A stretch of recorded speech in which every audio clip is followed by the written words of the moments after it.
14,000 apartments in 39 different buildings, all mostly white tenants. That is until the Department of Justice took notice in 1973 and slammed Donald Trump and his father Fred Trump with a lawsuit. Trump management was charged with discriminating against African Americans and breaking federal law. Donald Trump, then just 27, was president of the company. The Department of Justice accused the Trumps of violating the Fair Housing Act, arguing they were turning away renters based on race and color. Who tipped them off? Local activists, so-called testers, posing as potential renters at Trump's buildings, mainly in Brooklyn and Queens.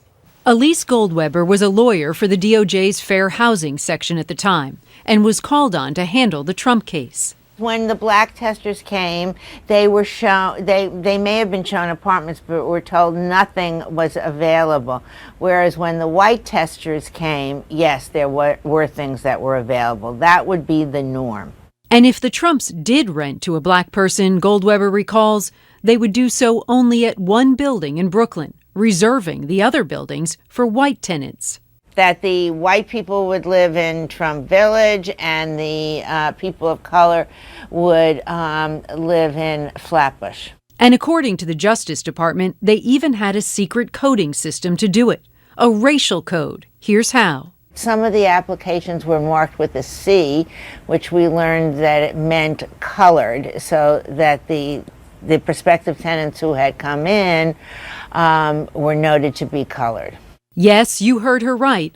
The Department of Justice alleged applications submitted by prospective African American renters were designated with a secret code, such as C for colored, to indicate a black person was looking to rent.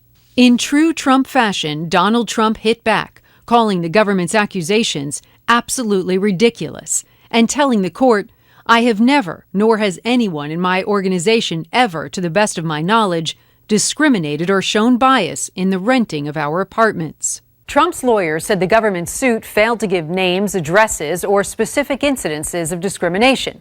Claiming the lawsuit caused substantial damage to their business and reputation, Trump took the most unusual step of suing the Justice Department for defamation, seeking $100 million in damages. But that countersuit was tossed out by the judge.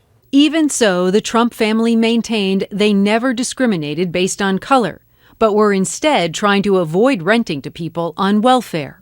2 years later, in 1975, Trump and his father settled the case, agreeing not to discriminate against anyone. They also promised to advertise in publications aimed at minorities, familiarize themselves with the details of the Fair Housing Act, and notify civil rights groups of apartment vacancies. The Department of Justice claimed victory, but the Trumps never admitted any wrongdoing, reportedly noting the settlement was in no way an admission of a violation.